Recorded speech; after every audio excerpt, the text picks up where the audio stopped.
ลมหนาวมาแล้ว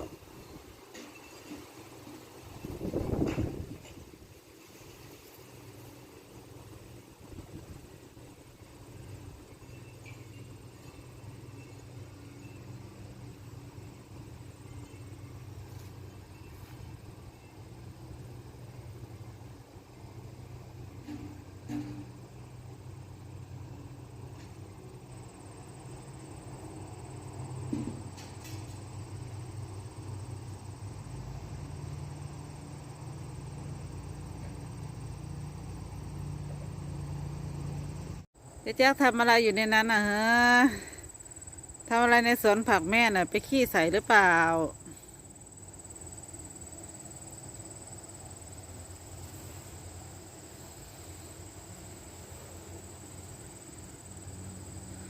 อุ้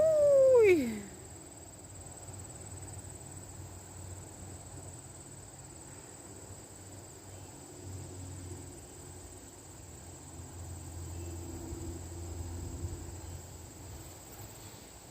แล้วดอกทานตะวันแม่เนี่ยสวยงามเลย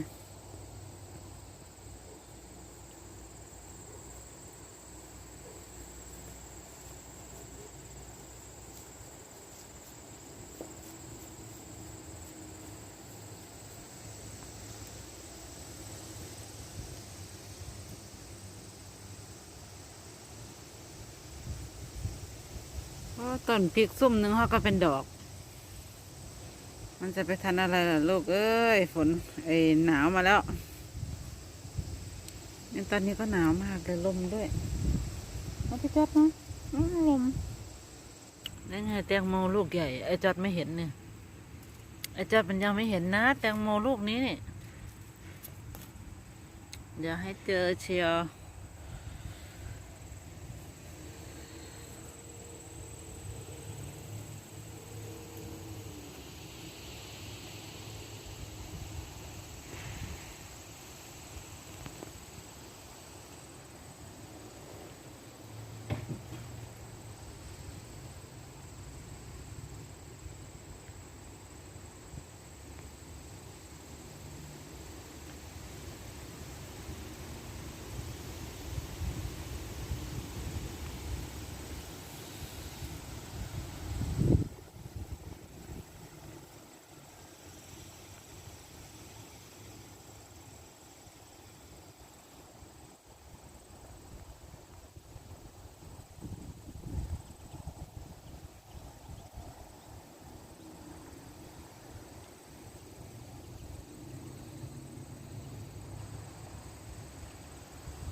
ดอกทานตะวันโบบีหมดแล้ว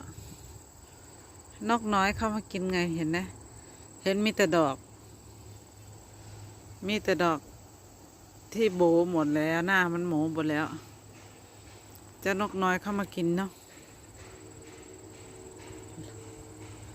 เอาไว้ให้นกน้อยกิน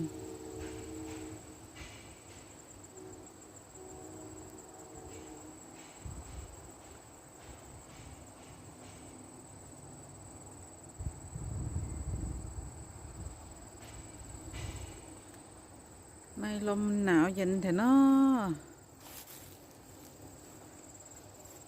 รู้สึกเหงามากๆเลย ออกบ้านมาโดนลมอย่างนี้นะเหงาเหงา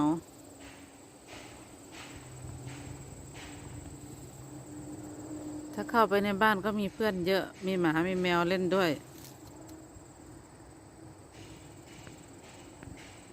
ไผมาสมมาสั่งอีหยังเนาะแถวนี้มาซ่อมมาสร้างอะไรเนาะพ่อใหญ่เอ้ยที่หลงเหลืออยู่ก็จะเป็นดอกที่ไม่สวยแล้วนะ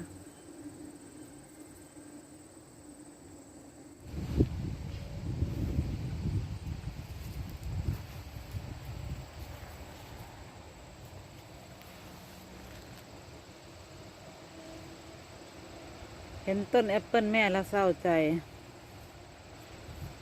ลูกไส้กัด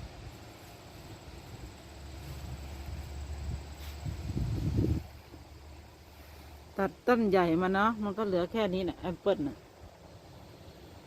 เหลือแต่ตอไว้ให้ดู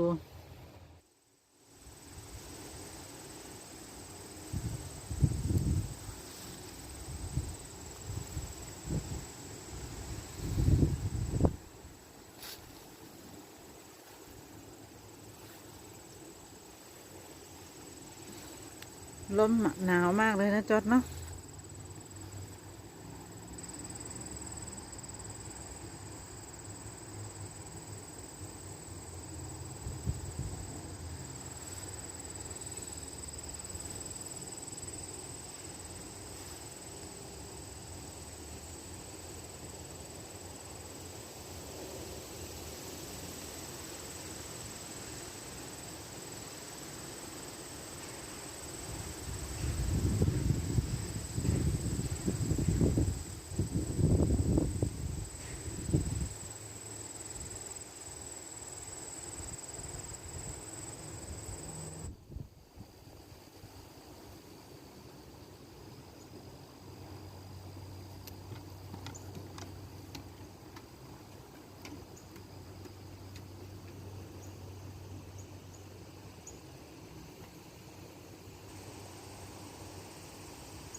โอ้หนาว